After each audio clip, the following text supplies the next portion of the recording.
Okay, hi everybody. It's good to see you this morning.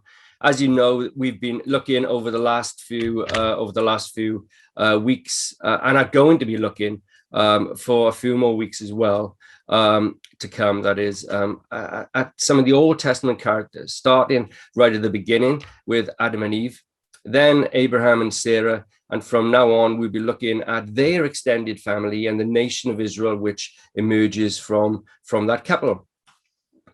It's really important for us to see all of these characters and their lives in the context of the overall Bible narrative. I really believe that, of what God is weaving and bringing about through them in terms of accomplishing his plan to restore the world and humanity back to its ordained position prior to the fall, where God reigns over this world through human beings.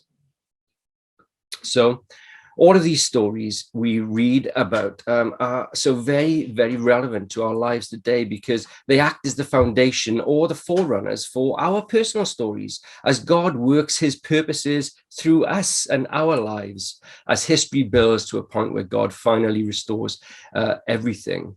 Because God is absolutely committed to doing that, to restoring what was lost in the Garden of Eden when Adam and Eve rebelled against his reign in favor of their own.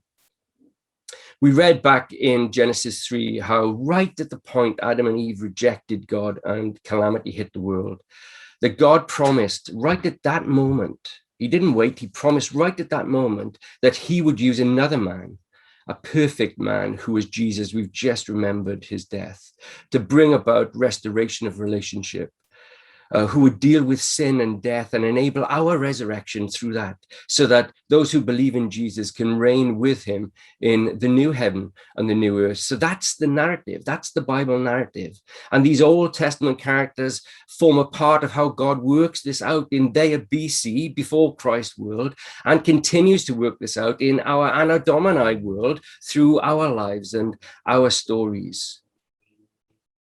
When we looked at Abraham and Sarah's lives, we see that God is looking for people who will trust him. They're not perfect by a long, long way, but he's prepared to work with them, even though they're not perfect, and enter into covenant promises with them concerning blessing the whole world if they are prepared to trust him. No wonder the writer to the Hebrews says that without faith, trust, it's impossible to please God, because trusting God has a plan to restore this world, and that plan includes us, opens up the door for our involvement. You know, the world back in Abraham's day was a dark place. So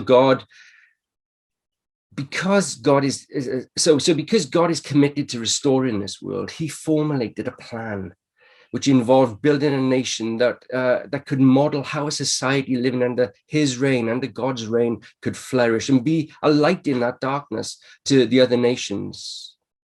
The family of Abraham were the beginnings of this roller coaster of a journey, which would see God striving with this family initially, and then striving with the nation of Israel, which grew from it, trying to guide them to be the kind of society that he wanted them to be. And we see and we will see God's plan unfolding as we look at these characters, as God uses individuals and the events and circumstances in their lives to bring about his overall plan. We will see that he had a plan for each of them in the context of this nation of Israel to prosper and to bless them. You know, we love that verse, don't we, which was spoken over the nation of Israel during a very, very dark time in the history, that God has a plan and a purpose for them, or he had a plan and a purpose for them to prosper them and not to harm them. And of course, that still applies to us today, because God still has a plan for us, which is still unfolding before our very eyes. And that involves God using circumstances and events that happen to them and are currently happening to us, which the devil means to harm us, but which God works out for our good. Difficult at the time, I know, but God has a plan which involves us, and he has the desire and the will to make it happen. I love that verse in Romans 8:28, which says, all things work together for good to those who love God and are called according to his purpose. We sang about it in our first song this morning, what the devil means for evil, God will turn it for our good and for his glory. The character that we're going to be looking at this morning, Joseph, actually used these words to describe the challenging circumstances of his life. He said to his brothers, what the enemy meant for evil, God used it for our good, which is found in the passage that Lynn is just about to read to us from Genesis chapter 50, which is an excerpt from Joseph's life. So over to you, Lynn.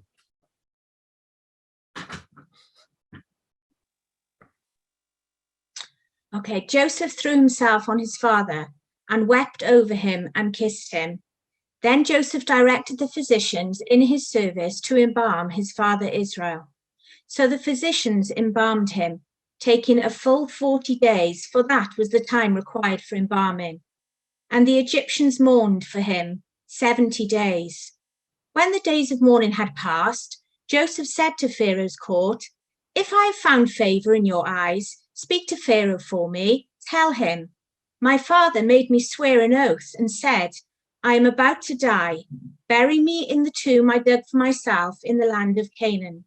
Now let me go up and bury my father, then I will return. Pharaoh said, go up and bury your father as he made you swear to do. So Joseph went up to bury his father. All Pharaoh's officials accompanied him, the dignitaries of his court and all the dignitaries of Egypt, beside all the members of Joseph's household and his brothers and those belonging to his father's household. Only their children and their flocks and herds were left in Goshen. Chariots and horsemen also went with him. It was a very large company. When they reached the threshing floor of Atad near the Jordan, they lamented loudly and bitterly. And there Joseph observed a 7-day period of mourning for his father.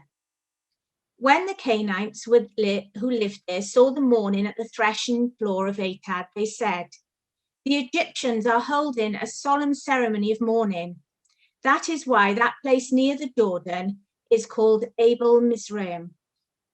So Jacob's sons did as he had commanded them. They carried him to the land of Canaan and buried him in the cave in the field of Machlah near Mamre, which Abraham had bought along with the field as a burial place from Ephron the Hittite. After burying his father, Joseph returned to Egypt, together with his brothers and all those others who had gone with him to bury his father. When Joseph's brothers saw that their father was dead, they said, what if Joseph holds a grudge against us and pays us back for all the wrongs that we did to him? So they sent word to Joseph saying, your father left these instructions before he died. This is what you are to say to Joseph. I ask you to forgive your brothers the sins and the wrongs they committed in treating you so badly. Now, please forgive the sins of the servants of the God of your father. When the message came to him, Joseph wept. His brothers then came and threw themselves down before him. We are your slaves, they said. But Joseph said to them, don't be afraid. Am I in the place of God? You intended to harm me, but God intended it for good, to accomplish what is now being done, the saving of many lives. So then, don't be afraid. I will provide for you and your children. And he reassured them and spoke kindly to them. Thanks, Lynn. Thanks for that reading, and you really handled some of those difficult names and really well. Yeah. Thank you. Thank you, Pete. I'm sure that many of you will know about the life of Joseph, so I'm only going to give a very quick overview. Okay. So the fellowship-wide reading plan for this coming week covers the life of Joseph as we read through Genesis 37 through to 50 together. But here's a little context for his life. Abraham and Sarah's son of the promise was Isaac. Isaac had twin sons called Esau and Jacob. And Jacob had 12 sons who later then developed into the 12 tribes of Israel as we know them. We'll read about Joseph's life, as I said, during this week. It's a fascinating story which still engages me, even though I've read it many, many, many times. As I said, Jacob had 12 sons, but his favorite son was Joseph, so much so that Jacob has a distinctive and colorful coat made for Joseph, which sets him apart from his brothers, much as has been made of this coat over the years as Joseph's coat of many colors. That in itself must have been rather irksome for his brothers, don't you think?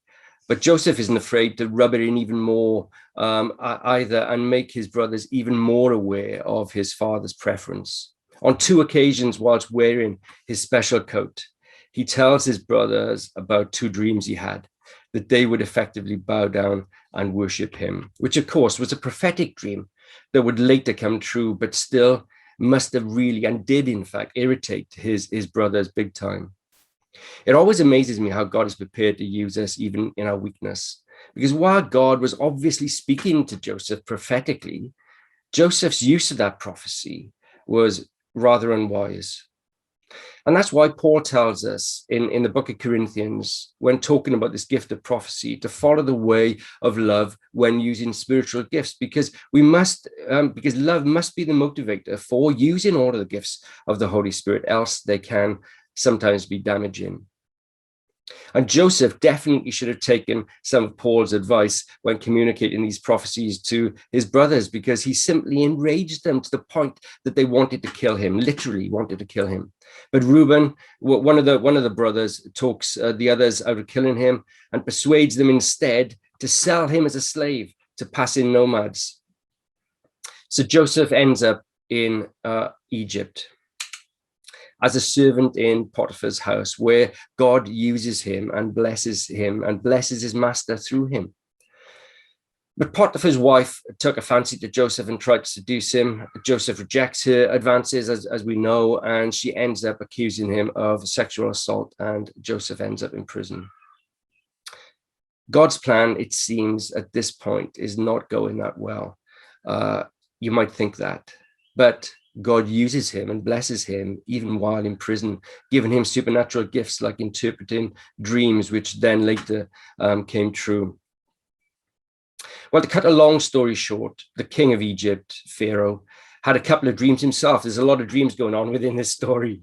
But these dreams really disturbed him, and none of his wise men could interpret them, because they also needed to tell him what the dreams were without being told by Pharaoh what they were before they offered an interpretation, which was, I think, pretty clever of Pharaoh.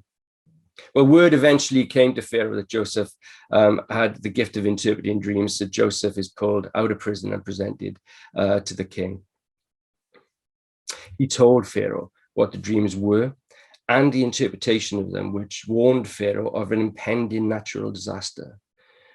They warned of a 7-year famine that would follow 7 years of plentiful harvest, which allowed the nation of Egypt, under the governance of Joseph now, he gets promoted from prisoner to prime minister in 24 hours, but the knowledge of those dreams enabled them to store supplies during the 7 years of plenty so that the nation could be saved during the famine, which they did, and the nation was saved. But not only the nation of Egypt, many of the surrounding nations also benefited, and in particular, the family, as it was then, of Jacob was also saved, which later became the nation of Israel. Because the whole family of Jacob ended up in Egypt under Joseph's rule as they sought for food during this time of severe famine, which also fulfilled those prophetic dreams that Joseph had had many, many years earlier. And we see God's plan beginning to take shape. A couple of points just to bring out, and sorry, it's a Welsh couple, unfortunately. Don't let circumstances dictate the mood, because even in the most dire circumstances, which got pretty dire for Joseph at times, let's be honest, God was still at work, working out his short-term and his long-term plan. Even if we can't see it, he's working. Even when we can't feel it, he's working. He never stops working. We often talk about wanting to know the peace of God when circumstances are not conducive to peace. Well, that often comes from an appreciation of the big picture and trusting that God will work things out for our good. Secondly, God wants to use us in bringing his plans to completion. There's only one thing and one thing that I can think of, in fact, where God did it all alone without partnering with us. And that was Jesus' atoning death and resurrection. Everything else, he engages us as agents of his purpose and will to forward the extension of his kingdom. So don't let circumstance, good or bad, disqualify us from being channels of God's grace in this world. Joseph was willing to be used by God in every circumstance in his life, good and bad. And that's what God asks of us. We need to look above our circumstances, above the clouds, because God is always on the move. And lastly, God always keeps his promises, friends, because he never promises anything that isn't important to him. When God says something, there are no circumstances on this planet which will stop it from happening. Even when the circumstances don't seem to be favorable, even when the circumstances would point to the other direction and another outcome, what God says always, always comes to pass. Now, this applies to the big things and the big picture stuff, like God restoring this world back into what he planned originally. So we've got that to look forward to. And it also means in the small things of our lives as well. You know, when Jesus said, I'm going to be with you even to the end of the world, he meant it. Yeah, when God says all things work together for the good to those who love him, he means it. When God says what the devil means for evil, he will turn for our good. Guess what? He means it. In Isaiah the prophet, when talking about the big picture stuff, he was talking about the Messiah coming to fix the problem of sin. He said in the book of Isaiah, chapter 9, verse 7, and the zeal of the Lord Almighty will accomplish this. The zeal of the Lord. What is zeal? Well, I was going to ask a few of our group to join me on screen at this moment and offer a definition of zeal, but alas, I had no volunteers, so we're just going to rely on the Oxford Dictionary. And the Oxford Dictionary defines zeal as this. It says this: zeal is great energy and enthusiasm for a cause or an objective, which is really encouraging, don't you think, that we can rely on this because God's energy and enthusiasm is behind making it happen. In fact, the original Greek text goes even further than that and describes this as ardent zeal, which is as sure as the grave. Yes, as sure as the grave. Nothing is going to stop it and nothing's going to shake it. Whatever you're going through today, God wants to use you in it and through it, maybe even because of it. And if we're not prepared to be used, he'll use someone else, because he's going to build his church and build his kingdom, and nothing, not even the gates of hell, he said, will get in his way. He has a plan for this world, friends, and we can rely on that. He has a plan for each of us in the context of this world, and his zeal will accomplish it. His zeal will accomplish it. And he invites you and he invites me to be a part of it. And Joseph's life, and we look at it in a bit more depth this week, Joseph's life, among so many of the others we'll be looking at in the days ahead, encourages us to step into it and believe it. Amen.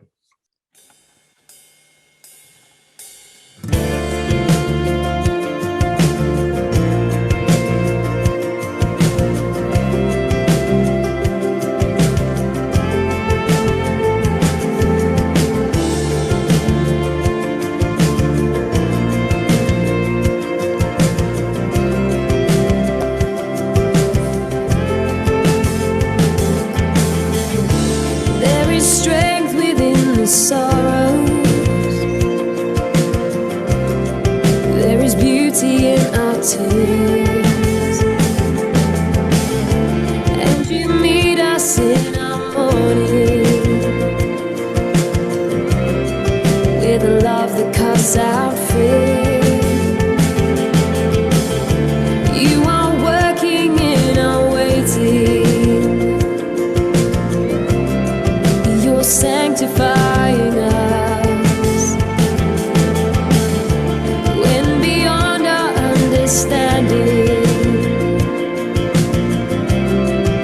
You're teaching us to trust, for your plans are still to prosper. You have not forgotten us. You're with us in the fire and the flood. You're faithful forever, perfect in love.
to me.